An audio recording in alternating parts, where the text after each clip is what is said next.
Welcome, everyone. We are about to start our final panel for today. This is the first day of the conference on anti-caste thought, theory, politics, and culture. This panel is based around uh, a very momentous 5-volume set of books on B.R. Ambedkar. I have one of them here, volume 2, in which I have contributed, and maybe Akash can show us the whole set. Yes, here we are. So these 5 volumes, Akash will tell us more about, were published this year by Oxford University Press. And we thought that this is the opportune moment to have a discussion on these volumes to bring into conversation thinkers that have oftentimes by people been studied separately. There are only a few people who do put the thought of Periyar, who is the subject of our research project, of which this conference is a part, and Ambedkar.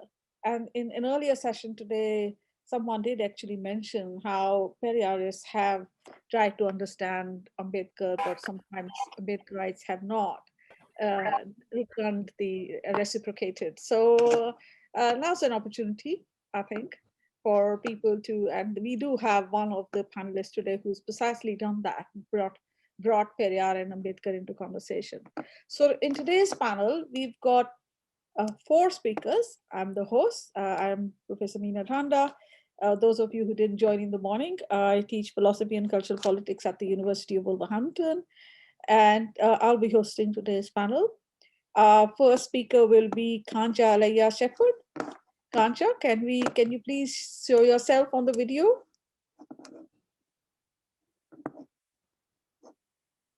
He was here a minute ago. Hi, Kancha. Our second speaker is Kanchana Mahadevan, but she's about to join us soon, and I hope she will. Our third speaker is Matthew Baxter. Matthew, could you say hello? Hi. And we have Akash Rathore, who is also the chief editor. Kanchana is here. Hello, Kanchana. And we have Akash, who is the chief editor of the 5 volumes. So let me just tell you something about each one of them before I invite them to speak. Kancha Ilaiah Shepherd is a former director, Center for the Study of Social Exclusion and Inclusive Policy, Maulana Azad National Urdu University, and former head of the Department of Political Science at Osmania University, Hyderabad. He's a social activist and political theorist.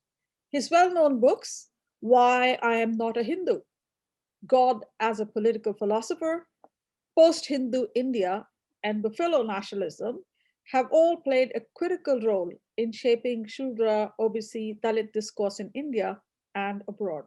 This is not saying as much as one would like to say about him, but that's all I have in the time that we've got. Kanchana Mahadevan, who has now joined us, is a professor at the Department of Philosophy, University of Mumbai. She works in the areas of feminist philosophy, critical theory, hermeneutics, aesthetics, and political thought, and post-colonial responses to European philosophy. Her book, Between Femininity and Feminism, Colonial and Postcolonial Perspectives on Care, was published in 2014. And she's now completing a manuscript comparing Indian secularism and European post-secularism from a gendered point of view. Welcome, Kanchana.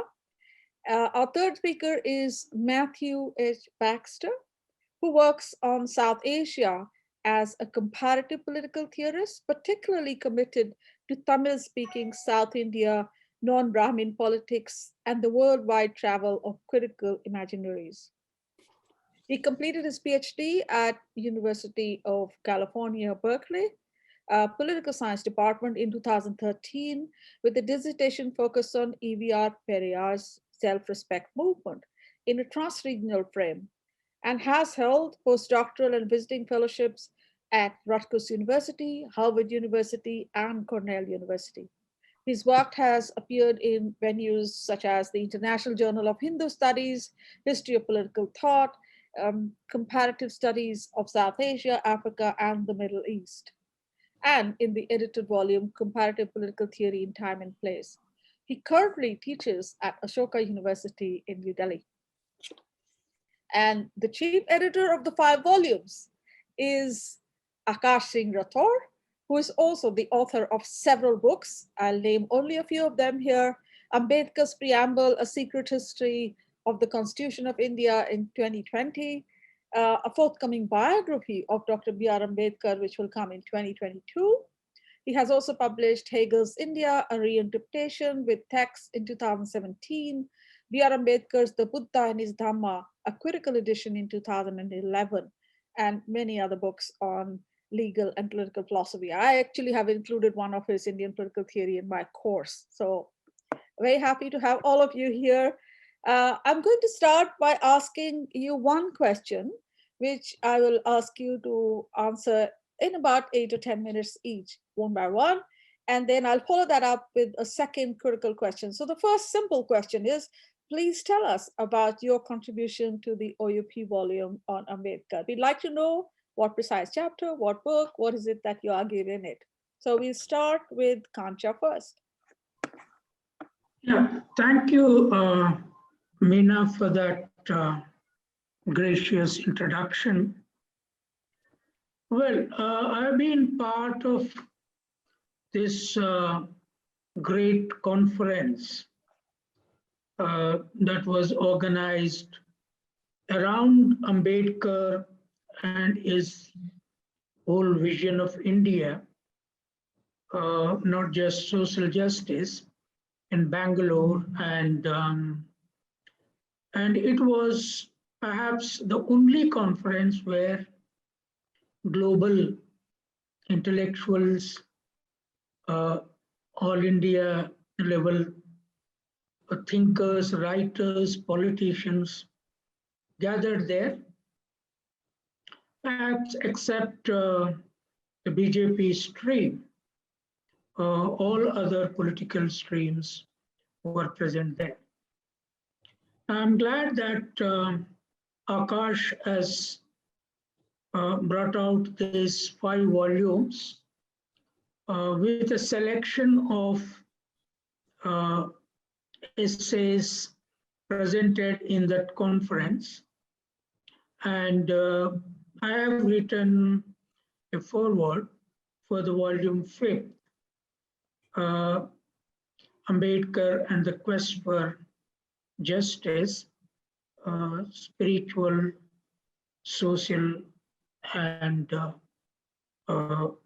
Political Justice, and so on.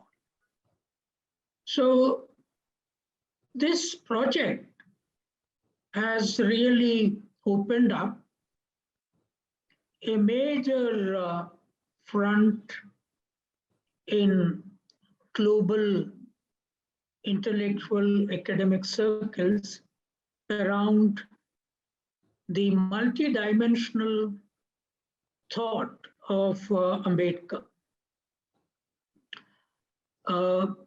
Mostly earlier, Ambedkar was known as the constitutionalist, a legal expert who has steered the whole Constituent Assembly, as Akash himself wrote a very fine book,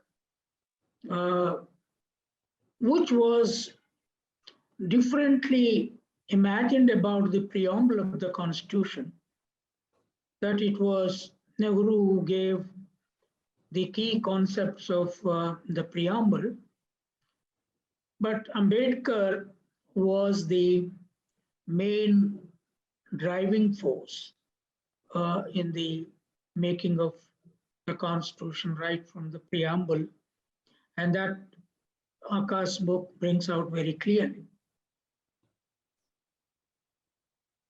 He was an economist, we all know, but the departments and the Indian economists, even perhaps global economists, have hardly recognized his ideas of economics.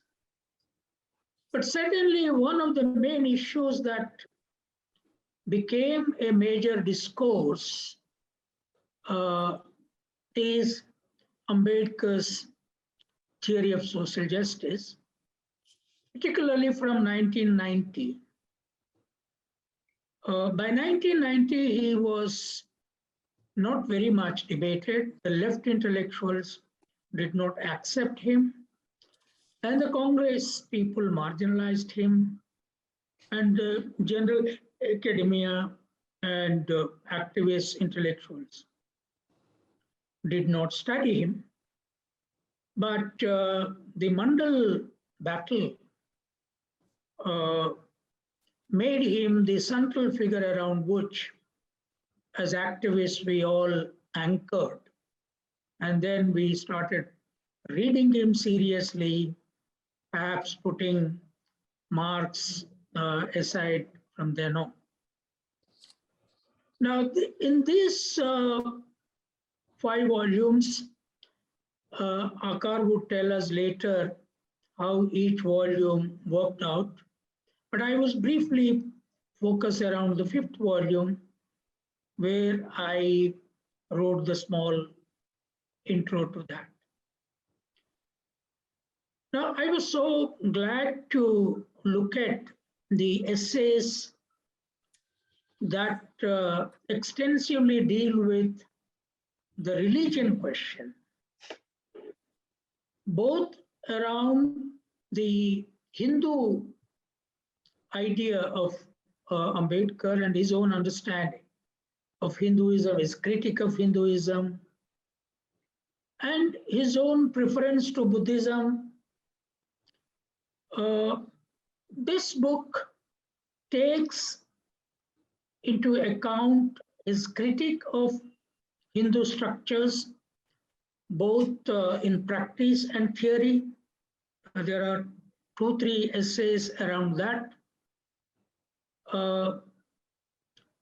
And his whole critique of Hindu thought and Hindu spiritual history, not only Manudharma, but the entire Vedic structures, and then the Puranic literature and Upanishadic literature, so on.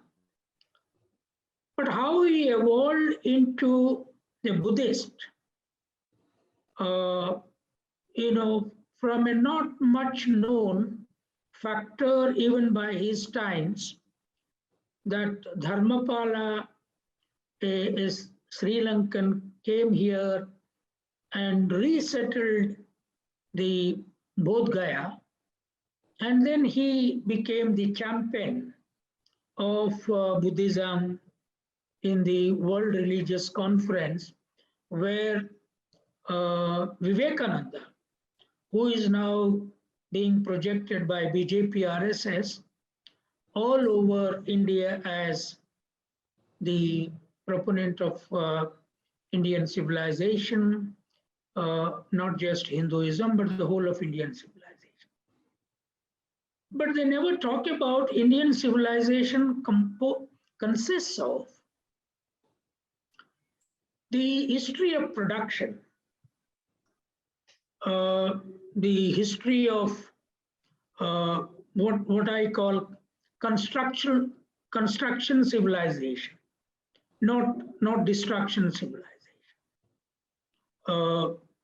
Animal economy from the days of Harappan times to the arrival of Aryans, and thereafter their writing their scriptures around the idea of Aryan or Vedic gods, completely neglecting the civilization of production, which only catches up again after the Harappan civilization of first 1500 years, which was a leading civilization in the globe. Again catches up in Buddhist phase, not even the early Jain phase, where Vardhamana taught essentially only vegetarianism. And even tilling of land was seen as committing sin by the Jains, and then the Brahminic Hinduism was completely against animal power being used for agriculture. Now, this Buddhism, though it did not really look deeply into its productive civilizational growth, but Ambedkar, even in his Buddha and Dhamma, and picking up from the campaign that Dharmapala did, and then he shifted the center to Nagpur, but mainly focused around what I call the spiritual democratic value. Though he did not use the concept that I have been using, Hinduism has been a spiritual fascist religion where there is no right to priesthood for not only the Shudras, who were all the time more than 50% of Indian population at any time in the history, but even the Vaishyas and Kshatriyas also did not have that right. So the complete monopoly of the Brahminic control over kings, Shudra kings. In fact, from the days of Kautilya, all the Shudra kings were under the thumb of Brahmin prime minister and head priest. So Ambedkar, in a way, liberated, at least notionally, after he got acquired with this spiritual democracy as a nationalist evolutionary force. Now, that I think, based on this volume and other volumes, Ambedkar had to deal with the situation. If he were to choose, let us say, Christianity or Islam, he would have been accused of anti-national in the pre-independent and post-independent life of his. But subsequently, the universalism has come now. Now we are in a different situation. But Ambedkar gave India a spiritually justifiable democratic essence. And that essence became the anchor around which later massive Dalit conversion into Christianity took place in South. Not much into Buddhism, except in Maharashtra, and now partly into in UP. But in South, the whole Dalit transformation into a spiritual democratic domain, not through Buddhist route, but through Christian route, happened because Ambedkar opened the lock in 1956 of completely closed one. Some of the essays bring out how Buddhism, I was very happy to read that the whole, changes that came through Dharmapala's attempts in, because there is a parallel between Ram Mandir now and the Buddhist Vihara being owned by the Buddhist in 1953 time. So it was Dharmapala who really saw to it that it went to Buddhists as a Buddhist Mahabodhi tree, kind of a temple. Therefore, this volume, I think, is a very important volume. It raises other questions like, what about the academic spaces and the discourse of social justice? What about the institutional spaces and the whole struggle for social justice? Because this volume becomes a kind of anchor for the future generation struggles, to debunk the Brahminic idea of merit, which is against productivity. In fact, it is anti-production and never was a science-based merit, whether it is in IITs, IIMs, or central universities. They are all still West-centered idea institution. So this volume, certainly in my view, will be a great addition to really carry on the battles on the front of spiritual justice, social justice, and intellectual, freedom in India. I'll stop here. Thank you.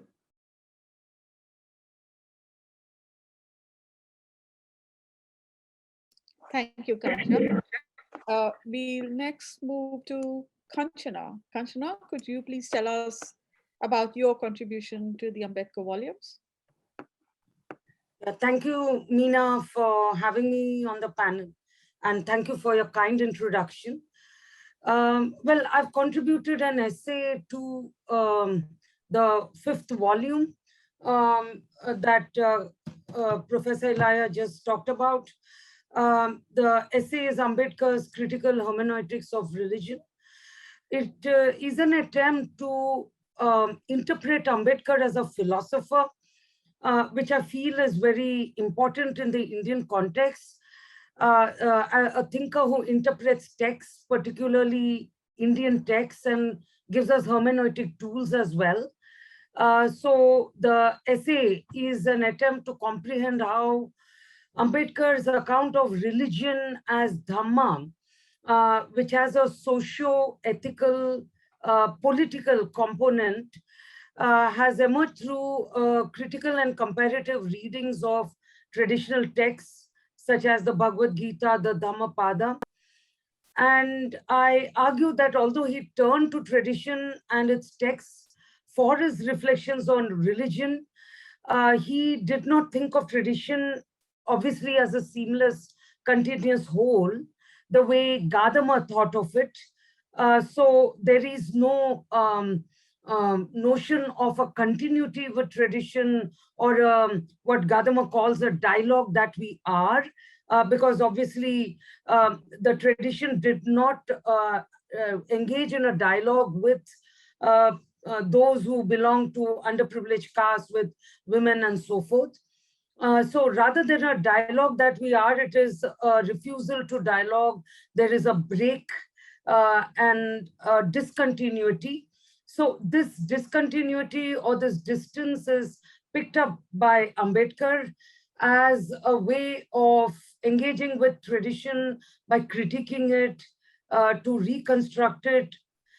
And in this respect, there is a similarity that he has with Habermas, early Habermas, and his account of interpretation as critical. But then the difference is that Ambedkar speaks of a located critique.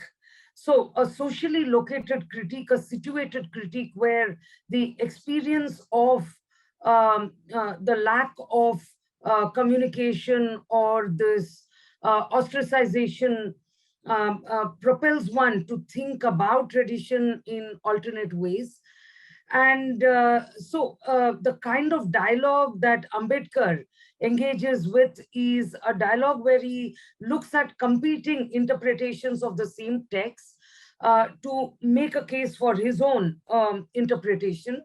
And this is pretty clear when he discusses the Bhagavad Gita text, which as Faisal Devji, etc., have argued, has played a very big role during the nationalist phase in India. So, but then unfortunately, Ambedkar's interpretation of Bhagavad Gita is not taken seriously, I think, in the domain of philosophy, where so much of Gita talk goes on. So I felt that there was a need to engage with it because of that. So he critiques Lokmanya Tilak's interpretation of Gita, which is a nationalist, Swarajist interpretation, as failing to engage with differences and as endorsing Varna. And similarly, Gandhi's psychological interpretation of Gita is also rooted in the Varna system. And so there is a need to think of one's social location, the inegalitarianism that is present there, and how this inegalitarianism gets projected onto texts such as Gita. And this is a way of giving us, Ambedkar has given us, I argue, a tool, a hermeneutic tool of socially responsible interpretation, where the reader's social location is taken into consideration, and the horizon of the text, the specific concrete horizon of the text is very significant in the way one reads the text, the content that one brings to it.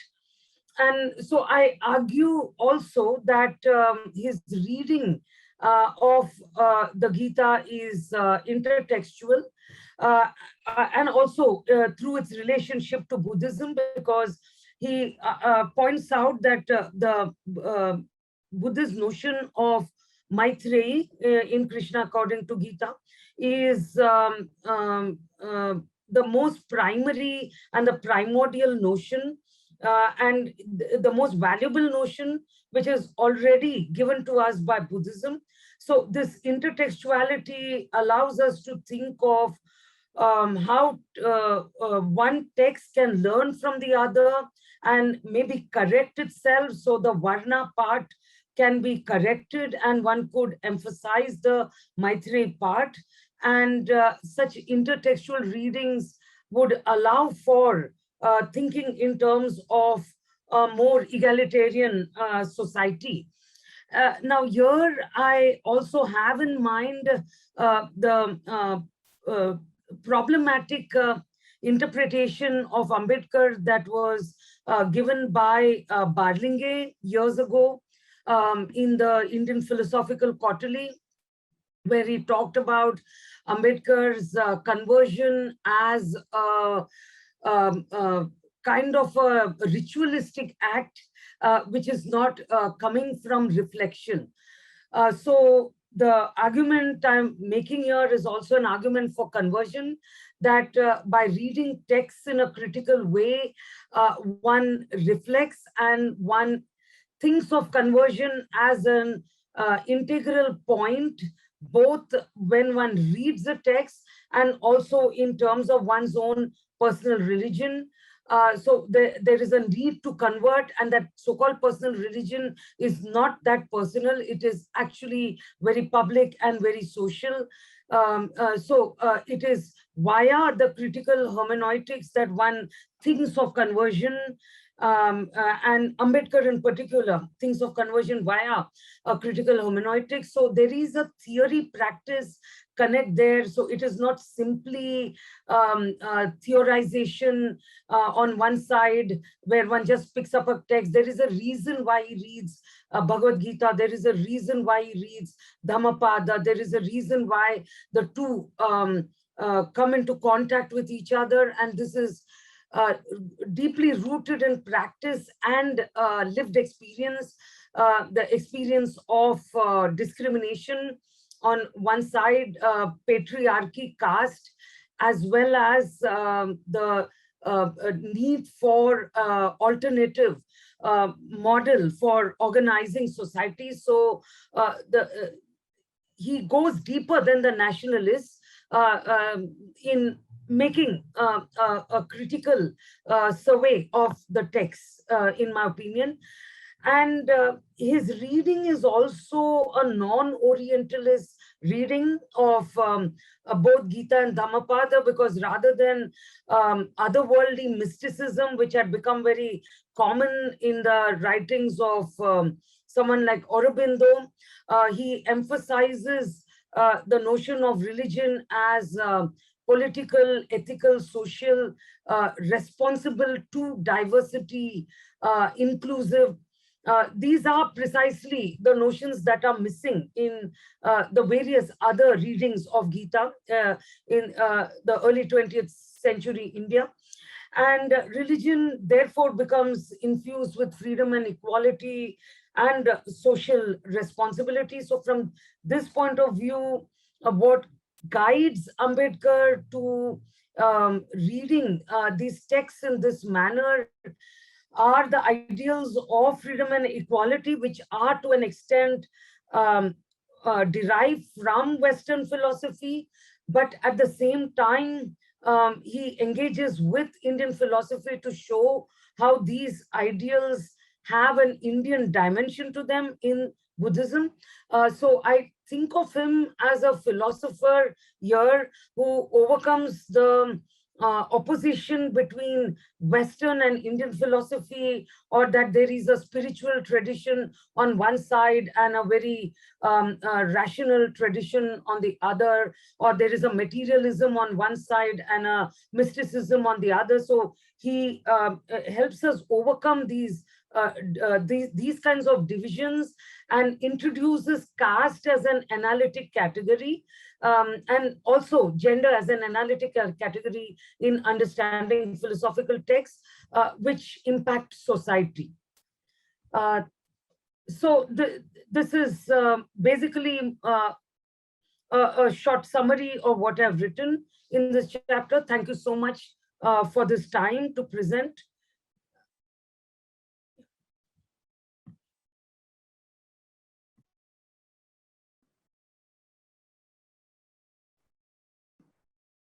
You are muted. You are muted, Meena. Thank you, Kancha. Thank you for spotting. I was just saying thank you very much, Kanchana, for your very thought-provoking talk. There are questions coming through, which I will take at the very end after everyone has had it. 2 rounds of questions. Immediately, of course, it comes to mind that the last point you made about the breaking the division between Western and Eastern philosophy and the false myth about spiritualism on one side and materialism on the other. There are other philosophers who are also doing that. Jonathan Canary is one person who I think who's done quite a bit on showing how false that myth is. So thank you very much. I will next go to Matthew Baxter. Please tell us about your contribution. Sure, great. Am I audible? Yes. Yeah, okay. So first of all, I'd like to really thank Professor Dhanda and Dr. Manoharan for organizing this amazing conference. I've already learned an awful lot from the fantastic papers today. I'm really looking forward to learning so much more tomorrow.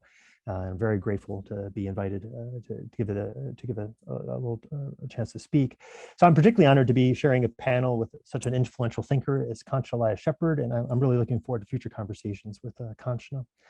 I also must acknowledge how important meeting Venkatachalapti many years ago, whose tomorrow's keynote speaker was, for grounding my own research in Chennai. I thought, just to start off, for your brief amusement, I'm going to share one of the casualties of my early research efforts in Chennai. I'm just going to share my screen really briefly.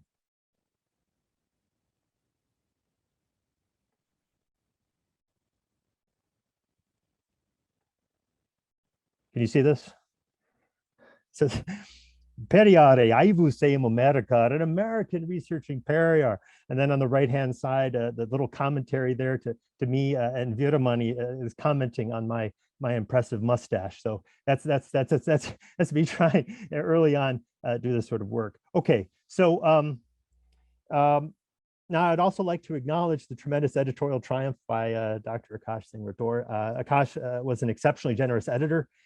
For example, I had submitted the paper I presented at the July 2017 Ambedkar conference for publication with the journal earlier that May, and then it was announced that the proceedings of the conference were going to get published with Oxford University Press. I think I caused Akash a series of headaches for several years. I hope my piece would come out in the journal in time to meet the copyright rules so that it could be republished with the Ambedkar edited volume. So Akash, I'm sure, had dozens, if not thousands of similar logistical issues to handle. So he really needs to be acknowledged for that, and so thank you. As these volumes, I think, are a real achievement. Although the first time I've ever seen them in their glory is right there on your desk now. So, Now, my small contribution to the Ambedkar edited volume, which is volume 5, Religious and Cultural Justice, was titled Two Concepts of Conversion at Meenakshi-Puram, Seeing Through Ambedkar's Buddhism and Being Seen in EVR's Islam.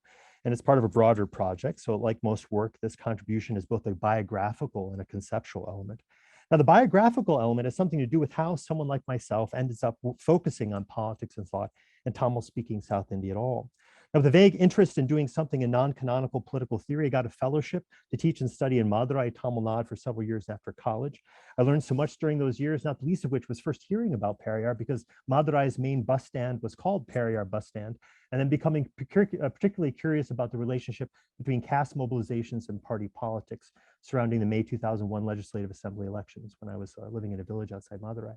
So when I began graduate school and read the political scientist Christophe Chaffrelot's work on Hindu nationalism and came across the importance of the mass conversions at a village called Meenakshi-Puram in Tamil Nadu, I began to wonder if there might be a relationship between that event and EVR or Periyar's thought. Now, the event at Meenakshi-Puram was basically this: in the wake of caste-based injustices, roughly 180 families of the Pallar or Dalit community converted en masse to Islam in 1981. This mass conversion of untouchables to Islam in South India provided an early rallying point for the BJP, which had been formed the year before and arguably helped galvanize the Hindu right around the threat of Middle Eastern petrol dollars luring away vulnerable Indian communities. As an undergraduate, I was interested in the ways in which Latin American liberation theology combined rather than opposed religion and Marxism. My uninformed hunch as a young graduate student was that there might be ways to think Meenakshi-Puram through a confluence of conversion and communism. But the larger point is this: it was only through the prior interest in Tamil Nadu, EVR, and the mass conversions at Meenakshi-Puram that I came to know more about Ambedkar. And this earlier biographical interest in EVR that precedes Ambedkar comes out in the later essay, Two Concepts of Conversion at Meenakshi-Puram. Now, the concern that partly animated my writing the essay much later was that recent growing interest in Ambedkar seemed to be eclipsing the less visible, more vernacular figures like EVR that were my own point of entry into concerns for social justice in India, thereby perhaps flattening the political and theoretical texture of social justice's demand. That is, just as anti-racism articulations in America's democratic experiment are textured, we only have to think about the difference between Martin Luther King Jr. and Malcolm X, so too are anti-casteism articulations in India's democratic experiment.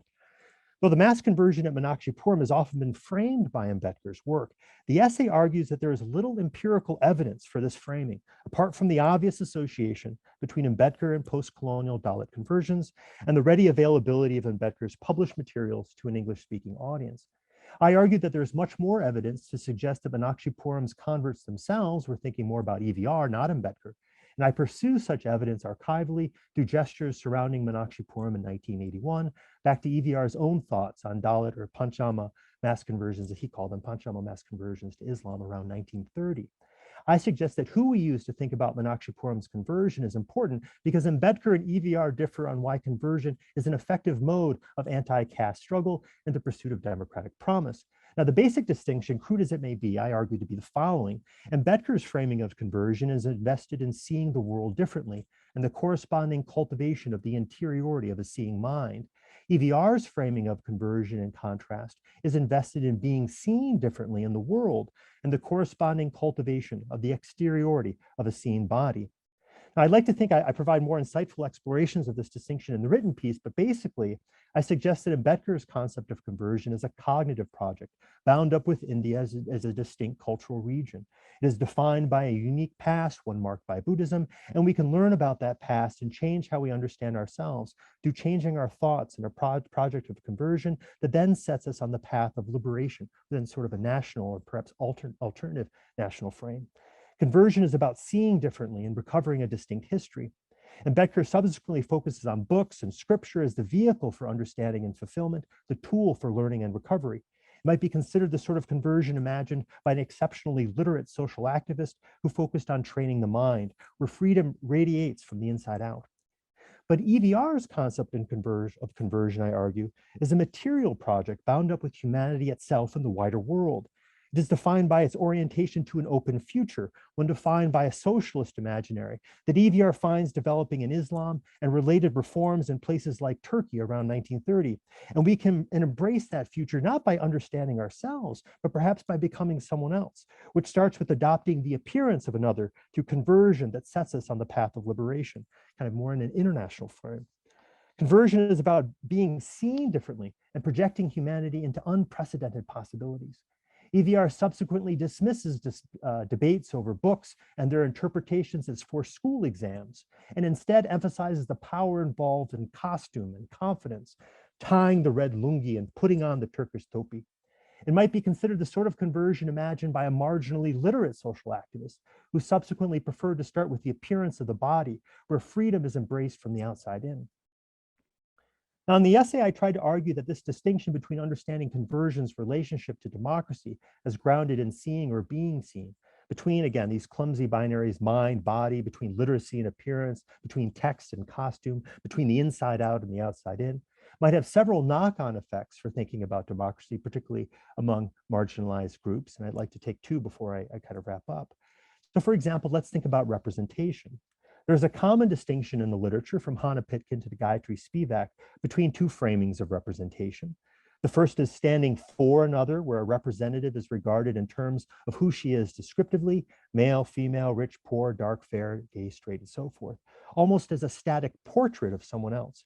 The second is acting for another, where a representative is regarded in terms of what she does substantively, right? The issues pursued, structural changes, legislation passed, almost as a moving proxy for someone else. The broader question then might be about how these two kinds of representation relate to the reinscription of group differences or redescription of group differences, or even the reconfiguration of the very notion of group and difference themselves. EVR's fear around 1930, and I suggest among converts themselves in 1981, is that Buddhist conversion, inflected as somehow native or national, would reinscribe group differences, or perhaps at best redescribe them, but it would not reconfigure the very notion of group and difference in the ways EVR imagines Islamic conversion would, inflected somehow as kind of foreign or international. How might our two concepts of conversion, whether focused on seeing differently, inflected by mind's interiority, or being seen differently, inflected by the body's exteriority, relate to how we think about representation's limits and possibilities in terms of descriptively standing for or substantively acting for? And to take another quick example, let's think about exclusion. We might think of marginalized communities pursuing two different paths to challenge on freedom. They could demand to be included with a place at the table, or they could move even further away beyond furniture metaphors altogether. That is, excluded communities could recognize the legitimacy of nation-state institutions and demand to participate, or they could dismiss their legitimacy and reimagine worldwide expanses of organization. Ambedkar's Buddhist conversion in 1956 focuses on the former, or at least I suggest, as inclusion in nation-state institutions, while EVR's Islamic conversion around 1930 focuses on the latter, reimagining global organization. How might our two concepts of conversion between seeing or being seen and the context of their articulation, right, Ambedkar around 1956 and then EVR around 1930, provide traction in framing exclusion's limits and possibilities? This sort of crude summary brushed over much of the essay, for better or for worse, but I do think that an event as important as Meenakshi Puram requires deeper appreciations of its political and theoretical texture, because it is the rich texture of such events, capturing the challenges of social justice's demand, that is arguably one of India's greatest contributions to the larger human effort to achieve a fairer and more just democratic world. So thanks. Thank you, Matthew. Thank you. So we have an idea of what the contributors have done. And now we have Akash, who is the chief editor, who has overseen all the 5 volumes and knows an awful lot about what's in all of them. I think I know about the one in which I have contributed, but not enough about the others. So I'll invite Akash to please speak for about 10 minutes and tell us about his experience of putting together this volume. And thank you, Meena, and thank you, Karthick. Thanks both of you for integrating this panel into the conference. I've like Matthew had said, I've been able to see some of the talks, and I was really impressed and delighted with how it's going. So the other panelists, of course, had substantive contributions to make. Mine was more clerical, and so now the intellectual gravitas that we witnessed in earlier talks is going to be deflated to mere shop talk, I suppose. So I'll limit it just to 5 or 6 minutes so that we can get to the second round of questions, which I'd like to hear the panelists respond to. As Professor Kancha had mentioned, this more or less comes out from an enormous celebration of the 127th Ambedkar Jayanti in Bangalore, where for 450 or so academics and activists and policymakers, bureaucrats and politicians assembled, sometimes in micro conclaves. Some people were only speaking to their own cliques and so on, but on the whole, where we had a number of different sorts of personalities and ideologies collide.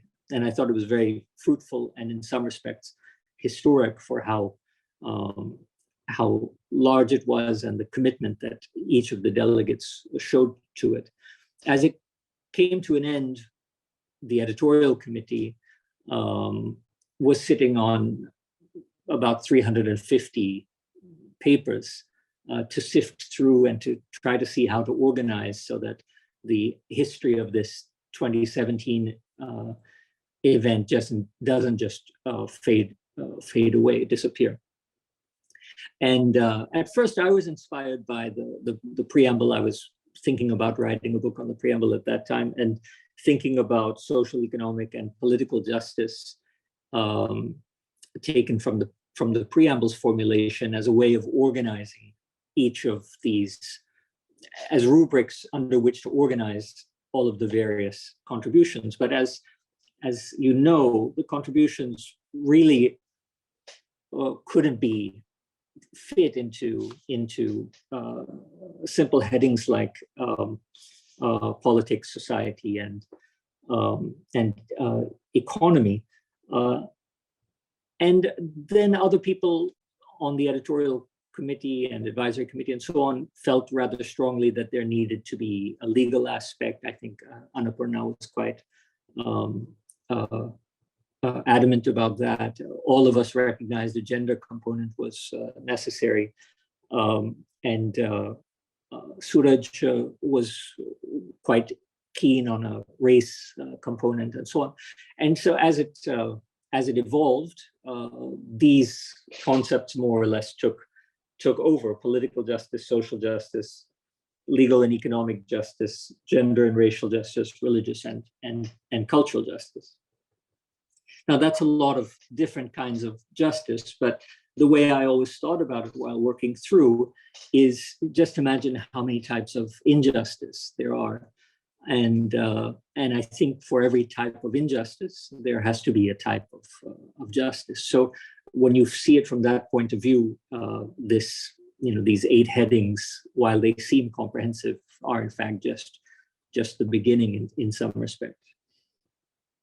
So while organizing the papers, then of course a lot of work came off of my shoulders by the peer reviewers of Oxford, who were absolutely ruthless and brutal. So 350 quickly came down to 150 or something like that. There was much, shedding of tears, but at the same time, a secret joy. So I only had 150 to work with rather than 350. And these got divided into the volumes that you see and that many of you have contributed to. So the first one on political justice is really about the intellectual and political legacy of Dr. Ambedkar, his own political philosophy in dialogue with others like Gramsci, in a fantastic paper by Cosimo Zeni, Gandhi, of course, and John Dewey, by one of many great contributions of this kind by Scott Stroud. And then I think a significant chapter along the lines that Anand Teltumde always writes about the attempting to tease out the radical Ambedkar. Now, bringing up Teltumde, is a segue into recognizing injustice, of course, the numerous types of injustice, and I never have words to speak about the injustice that he currently suffers. But think, on the other hand, about people who lack resources that he was fortunate enough to have, economic and social resources, and some living wage and shelter and dignity and recognition and so on, while many people lack even these. So political justice becomes something of an empty shell when you haven't got any of the preconditions required to enjoy your rights and liberties, like a living wage or shelter. What good is the right to redress grievances when you're completely invisible due to caste or gender or class? So that brings us from political justice, of course, to social justice. Then this is a remarkable volume. I can always praise these volumes because I had nothing to do with the content. This one is remarkable not only for having Meena's excellent chapter in it, but I think the ways that social justice is approached from many different directions. We have philosophers and sociologists and political scientists and anthropologists and activists and politicians all coming together and approaching the topic from different perspectives. So Meena's paper is there, Suraj Yangi's paper. There's a fantastic work by Karthick Raja. And Karthick, some of you, I hope, have heard his name now, has co-edited along with Professor Kancha a new volume, path-breaking book on the Shudras. So Karthick has written in the social justice volume as well. And the foreword there is by Valerian Rodriguez. The third volume is on legal and economic justice, and I think this is another, another volume where I don't know how to describe it exactly, but there are many kinds of works that are expository about Ambedkar's thought, but there are fewer that use Ambedkar's thought to frame contemporary issues without addressing Dr. Ambedkar specifically. So it's this volume, especially the economic justice section, is quite fascinating because people are not talking about Ambedkar. They're talking about issues in economics, but they're using their background in having studied or been inspired by Ambedkar in order to approach contemporary issues in macroeconomics or fiscal policy and so on. The volume has great contributions from Pritam Singh, from Anupama Rao, Upendra Bakshi, and Umakant. And the distinctions between legal and economic justice are, I mean, they're separate parts of the book, but it's interesting how many of the issues coincide or overlap. And this is something that comes out in Anupama Rao's chapter, linking legal and economic justice. And the same continues for gender and racial justice, the fourth volume. I think this one very nicely captures what the work as a whole tries to do, which is a process of attempting to globalize Ambedkar studies and increase international attention to the way Ambedkar saw issues of social and political and gender justice. The volume has is unique in the way that it brings in a number of South African and Black American writers to speak about race in a way inspired by or in dialogue with Dr. Ambedkar, and I like to think that this was quite telling of the way that later, what is her name, who just wrote the book on caste, the journalist from the United States, Wilkerson, how Wilkerson's book has come out. So there's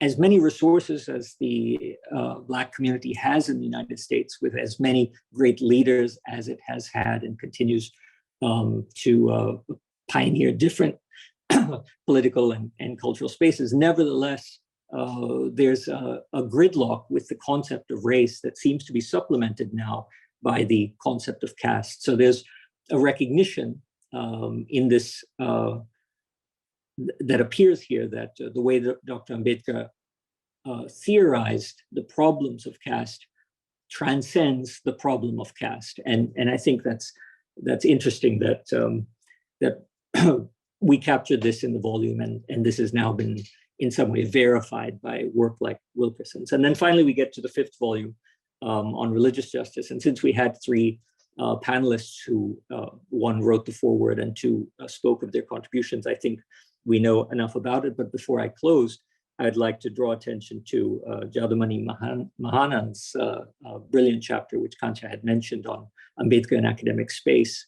I began talking about the books by how ruthless the Oxford University Press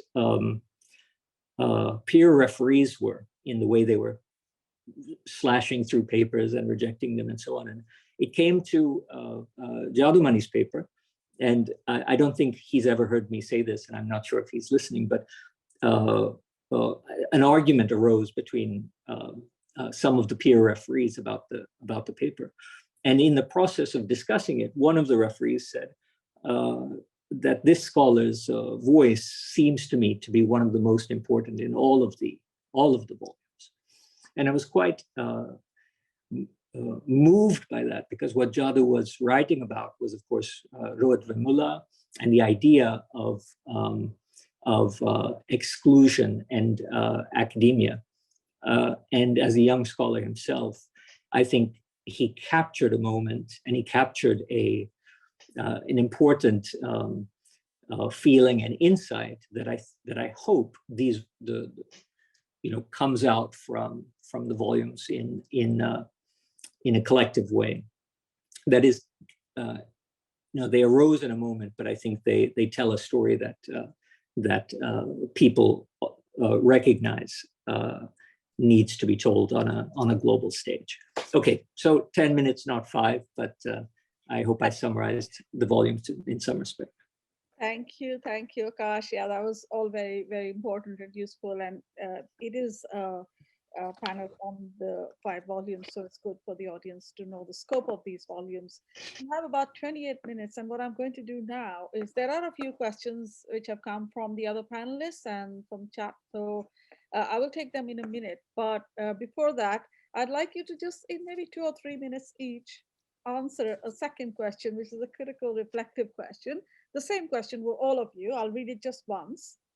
Why is it important in the present times to study anti-caste thought in the writings of Ambedkar, Periyar, and others?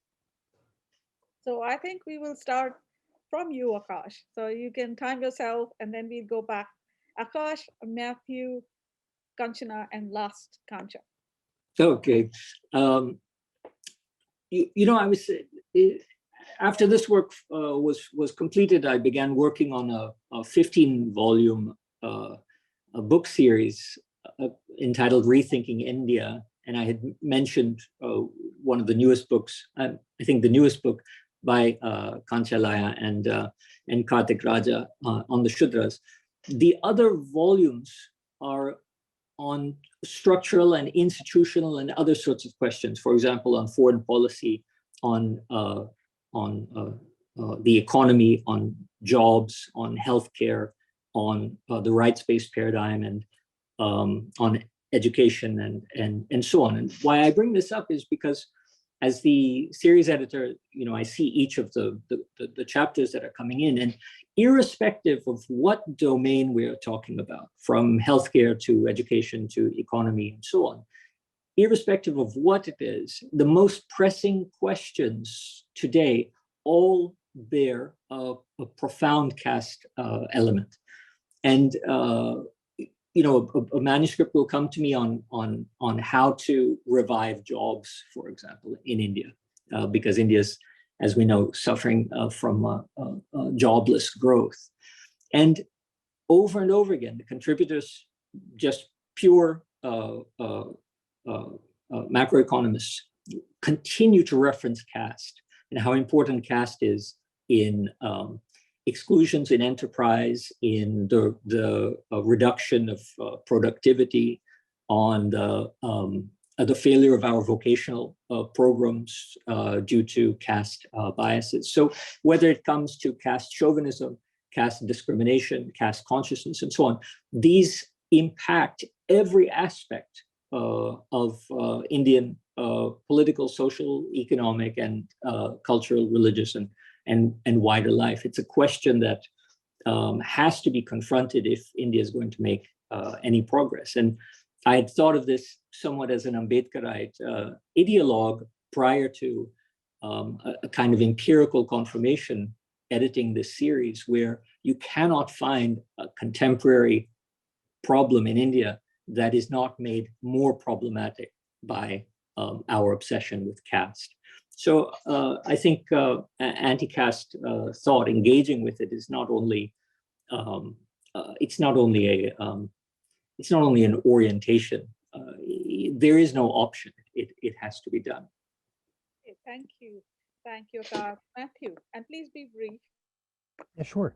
Oh, thanks. I just building on that. I mean, I think that it's important to study anti-caste thought in someone like EVR to appreciate the sheer sensitivity of articulations of injustice and demands for the remedy when they revolve around birth-based identities, whether they be caste, gender, race, nationality, or whatever. I think such sensitivity might invite challenges to such injustices premised on birth-based identities that instead adopt a position that refuses any positive or substantive content that could subsequently be reattached to caste, gender, race, nationality, or whatever. So when I think about what I do as non-Brahmin political theory, I call it non-Brahmin because it's the explicit and I think predominant articulations of the human in which someone like EVR locates freedom's realization and justice's possibility during the interwar years. And I don't think such location is accidental. It is not an articulation of a recognition, for better or for worse, about the potential dangers of positive or substantive content for identities and the appeal of human mobilization simply around what it is not, sort of as an empty ground for becoming. These sorts of concerns with the not or non, I think may certainly overlap with a variety of scholarly literatures like deconstruction or populism. But I think we need to recognize how from the get-go in the 1920s, EVR and others are constantly battling off the claim that non-Brahmin is something that different from anti-Brahmin, right? More broadly claiming the non as trying to renounce identity's concern and distancing themselves from the anti, which fortifies an oppositional content of identity. I had a passage here, but maybe in the interest of time, I won't read it, but it was from EVR himself. Or is there a time just to read a short passage from EVR? No, okay. Yeah. And I think there are other, so besides this passage that I was about to read, I mean, the basic point is that EVR and others are sort of constantly trying to figure out a way to establish the fact that they are against Brahmanism as a project of ranking some humans as superior and others as inferior, and not against Brahmins as flesh and blood humans with the ideas, needs, and desires. And as this constant, but perhaps never entirely successful figuring, I think, that provides one of the world historical lessons, which resonates elsewhere in all sorts of ways, that I think is important as we all reflect on sort of democracy's horizons more broadly, this insistence on being non rather than anti, right? And I think there's all sorts of different ways you can think about the non and the anti, whether EVR is anti-God or non-God, if he's anti-national or non-national. Again, these are all efforts I think are trying to imagine sort of articulations of freedom that kind of excavate and allow open what the human can be and has been. As again, I'm trying to think about, is it an empty signifier or something like that? Thank you, Matthew. thank you. I Yeah. think there will be other questions from the chat where you might get the chance to elaborate a bit further. But I'll move on to Kanchana, please. Could you tell us why you think it's important in the present times to study anti-caste thought in the writings of the people we do? Yeah, thank you. I think it is important because there is a certain consensus I notice, at least in the Indian context, when it comes to academic philosophy, that the subject of philosophy is socially disengaged, caste neutral, gender neutral. And despite all of that, there is a figure that emerges again and again, which is the figure of the privileged Brahminical male, and this is very clear when it comes to concepts such as the yoga concept of three gunas, or in concepts such as purusharthas, the varnashrama dharma. These are constantly projected as typical textbook problems that are universal when they are not, and they don't engage with difference. And I think one has to splice through this consensus on casteism that is so prevalent in Indian philosophy, which has also got a parallel intersectional consensus on patriarchy. So in order to question this, I think Ambedkar gives us a lot of resources, and interpreting Ambedkar as a philosopher would enrich Indian philosophy as well as world philosophy, because he brings in a critical dimension where he understands critique in a way that is similar to Kant, but that goes beyond Kant, where what are the conditions that make our thinking possible? And these are not just a priori conditions, but they are social conditions of egalitarianism. And unless we see the connect between our texts and our practices, we will not be doing genuine work in academics. Yeah. Thank you so much. Thank you, Kanchana. And Kancha, we'd like to hear what you have to say about why we must pay attention to anti-caste thought and why now. Well, of these three anti-caste thinkers, Mahatma Phule, Ambedkar, and Periyar. Periyar was the last to die in that team.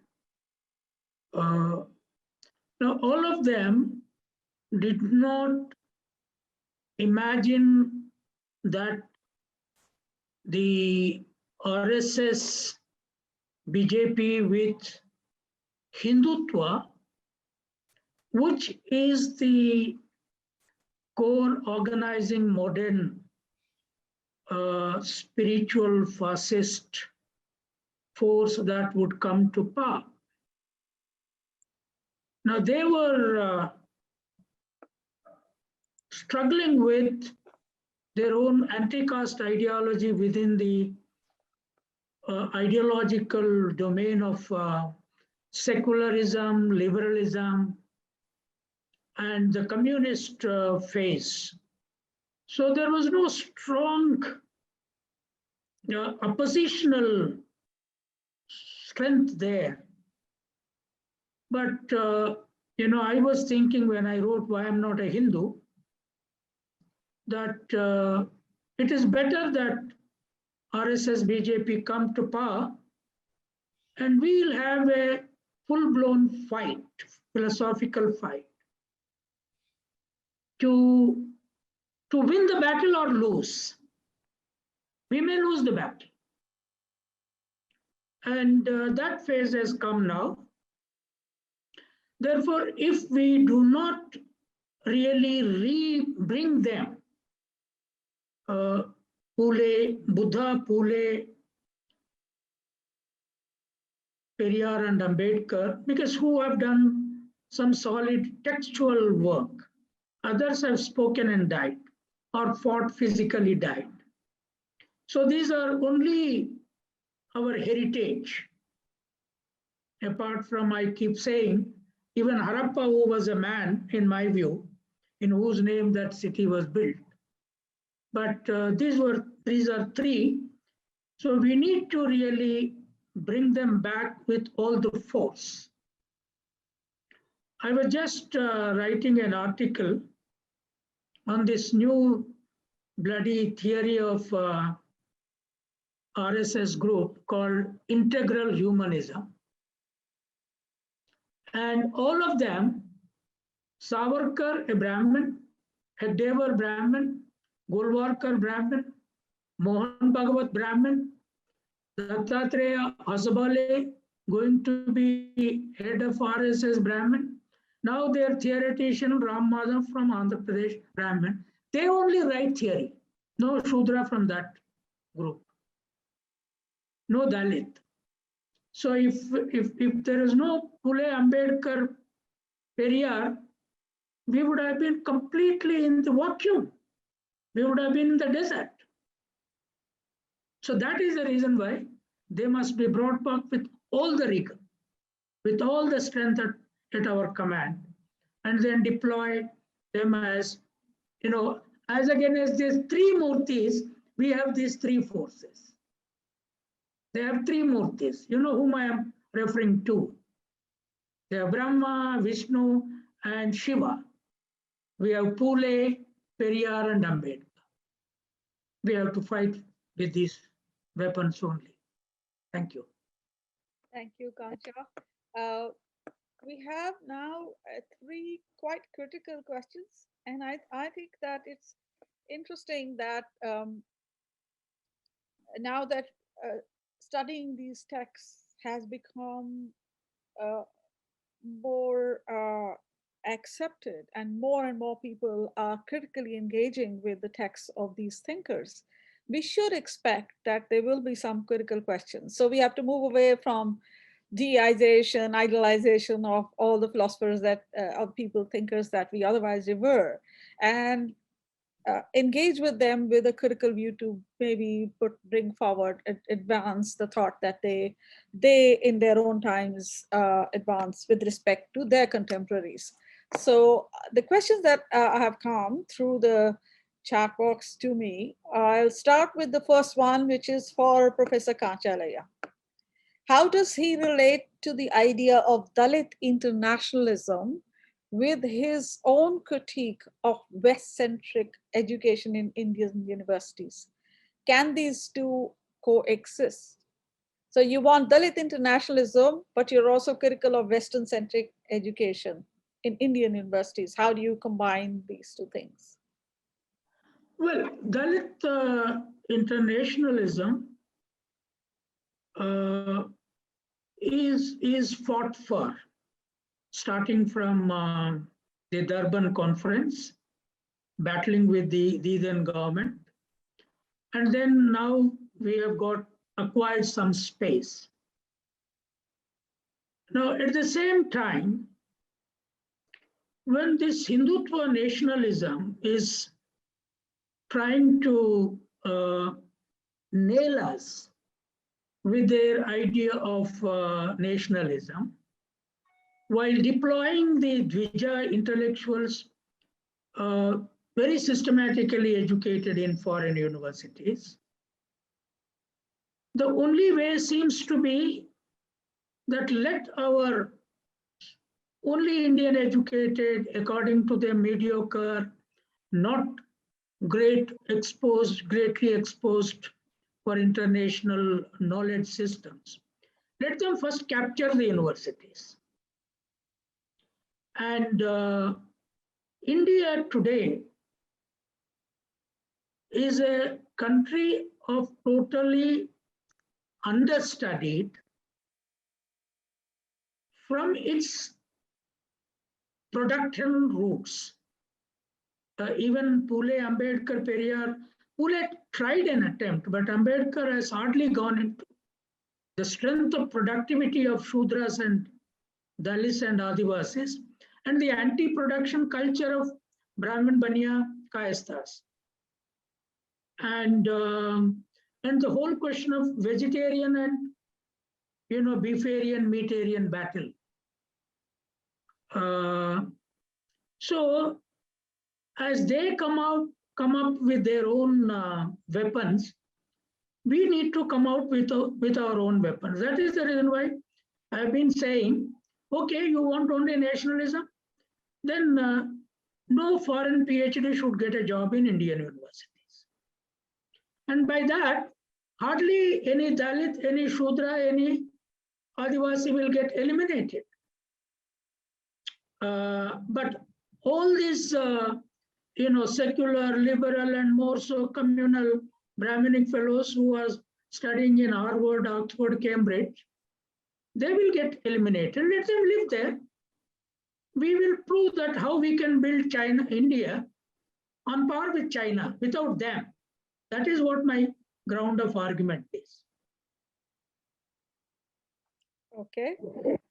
The person who's asked the question isn't here to engage in that argument with you, but we'll leave it at that, unless somebody else wants to make a comment. But there are a couple of other questions that I would want to take up.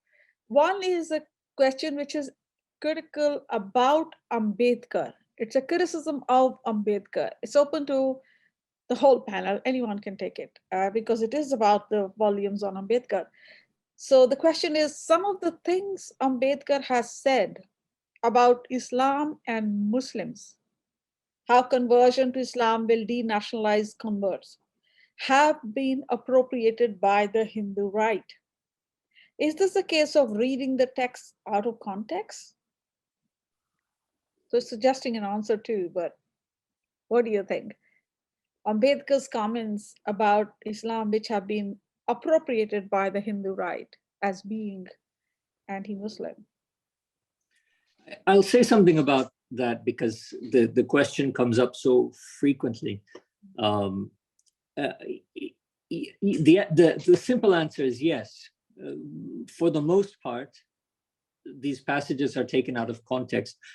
Ambedkar gave a speech in 1927, I believe, where he speaks about Hindutva, arguing that the depressed classes, Dalits as we would say today, had contributed a great deal to Hindutva if this is how you want to see or define Indian culture. So the reason I bring up this parallel instance is because Dr. Ambedkar very frequently used the language of the people he's arguing against in order to make his point. And I've seen, in fact, I've received an angry email about how Dr. Ambedkar was pro-Hindutva and citing this passage from the speech. So the same, if you read Pakistan or the Partition of India, it was written dialectically. So the different chapters of the work take the same question from different positions. And if you're going to argue this position on the one hand from two-nation theory, then the claims that you're going to make would be X, Y, Z. And then in the next chapter, if you argue it from the opposite position, then the claims that you're going to make are A, B, C. And so there's a passage for everyone or anyone to pick up and say, look, this is what Ambedkar said about A or Z. So fine, so you find these passages. But for the most part, how can someone read or attempt to understand Ambedkar's spirit or writings, and then after doing so, assume that he was anti-Muslim or he was pro-Hindu? So in other words, it suggests that a person is just looking at a paragraph, trying to find evidence for something that he or she wanted to, a point that he or she wanted to make. If you just read charitably, there's bountiful evidence for the opposite conclusion. Thank you, Akash, and I'm sure your autobiography, which you're writing and which will come in 2022 will lay to rest some of these questions which keep coming up again and again. I hope so. Meena, I'll just make one point. Yes, please. You know, one of the main concerns of Ambedkar, when he was thinking of choosing conversion as a weapon to transform mainly untouchables, because he was consistently using the word caste Hindus, in which he was including the present Shudra OBCs also. But when he was trying to liberate untouchables, he looked at Islam seriously because it was more in number in India. At that time, about 31%, Pakistan, Bangladesh, within India. And then Christianity. Lastly, he also looked at Sikhism. And Islam, his main point was, he has seen Indian Islam man-woman relationships and their confinements to certain pockets. But he made a final point, which is still valid. We should not be afraid of this saying and agreeing with him. It still remains a non-reformable spiritual system. And that is what RSS BJP is using now. They are not reforming themselves. Even I keep telling all my Muslim friends, no, you have to accept the reforming position. As Shudras, we cannot accept you like this. About Christianity, he made a very important point. He said, if only Indian Christianity was political, I would have taken it. It never took political positions. Then about Sikhism, he had a point that though it is Indian like Buddhism, but it has not evolved into a religion to fight Hinduism. So therefore he chose Buddhism, which is global, which has a long spear, and then Indian nationalist original thought-based ideology. When he said that, I have not borrowed from French philosophers, liberty, equality, fraternity, from Buddha. No, he reinterpreted Buddha's thought as liberty, equality, fraternity. Very, very aptly and suitably. Therefore, I think some of his serious criticism of Islam is even valid, and that is in their own interest. And that is, if we work on that again further, it will weaken Hindutva, but not strengthen them. Okay, I think that is going to be a point of contention between the panelists, and we don't have time to discuss it. But for my own part, I will quickly say that I believe that ideologies or religious systems are not of their own, on their own accord, open or closed. It is people and the way people live them that make them open or not. So historically, how a religious thought is lived and in different places, it can and does actually always transform itself.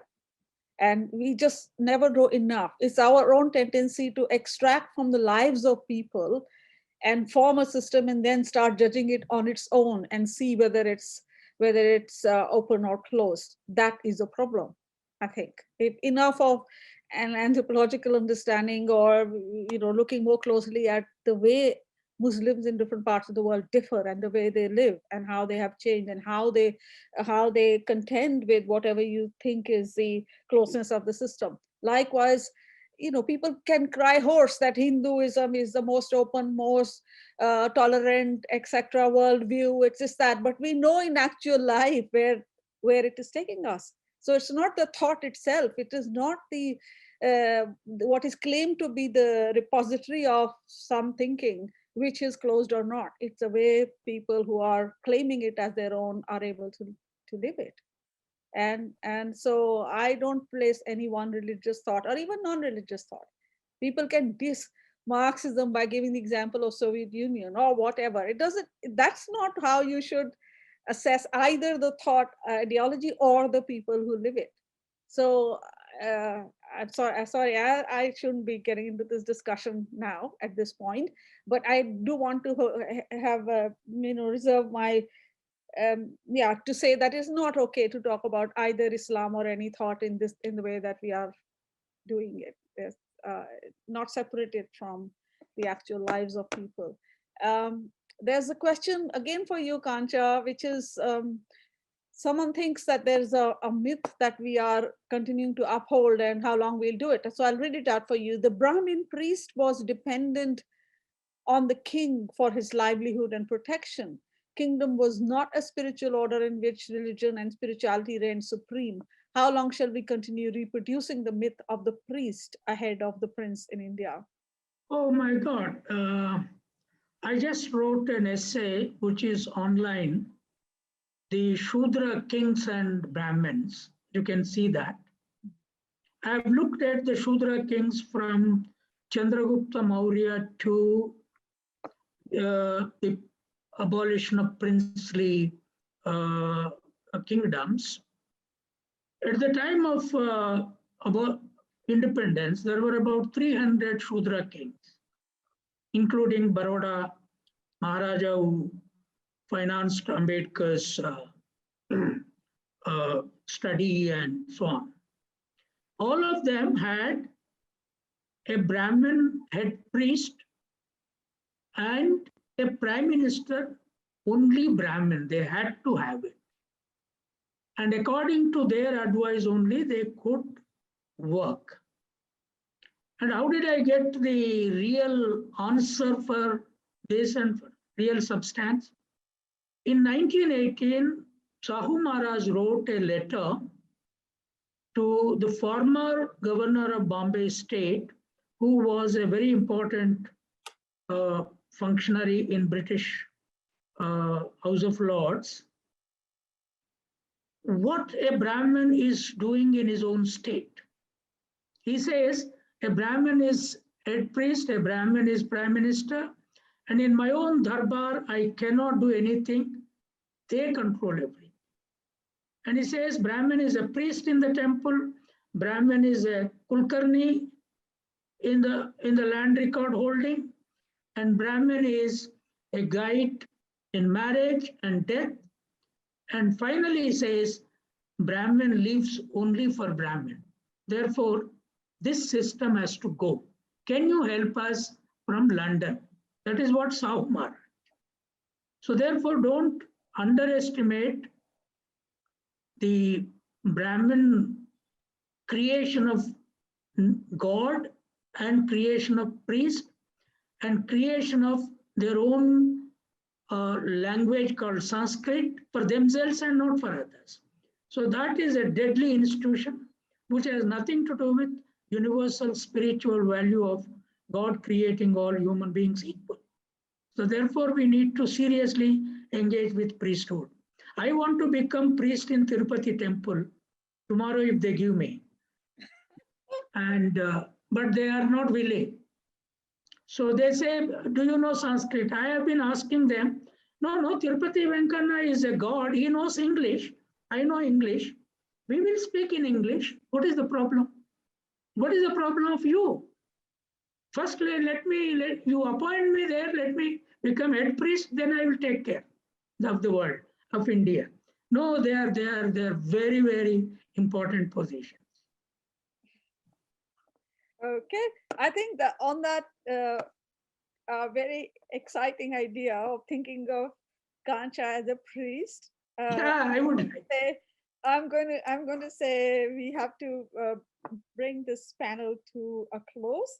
I'm sorry to those who have put in some more questions, but we've run out of time, and I have tried very meticulously to keep the time today, and we are just 2 minutes over, which is fine. Today is the last panel. So I'd like to thank you all once again, all the panelists, and all of the attendees who have stayed right till the end. So tomorrow we start at 9:30 BST, British Summer Time, and we will have our keynote address tomorrow. I will let Karthick, who's here to tell you about the morning, And at the end of tomorrow, I will return to give my concluding address, in which hopefully I will be able to combine all the wonderful words of wisdom that I have heard today and will hear tomorrow. So over to you, Karthik. Okay, so thank you all once again for an amazing book discussion. And as in the conclusion, I really would like to imagine Professor Kancha Ilaiah as a priest at Tirupati. I think if that happens, a real revolution in India would begin. Yeah. So anyway, that apart, so thank you all again for staying with us for the whole day. And it was a very exciting day. We had amazing conversations and amazing interactions. And so tomorrow's keynote is by Professor A.R. Venkatachalamurthy, who's professor at Madras Institute of Development Studies. And he will be giving a lecture on denying and defying power, Periyar's approach to politics, which is generally, I think he'll be talking about how Periyar, despite being offered positions of power and having opportunities to take part in the political process of winning power for himself, consciously refused to take part in electoral politics and preferred to be a social reformer and activist, always as a critique of power. This is bound to be a very exciting discussion, and I would greatly be thankful if the attendees today and all the panelists today can also be there for tomorrow's discussion. We gained a lot from today's sessions, and tomorrow's will also be equally as exciting and as informative. Do join us, and thank you all so much. Thank you.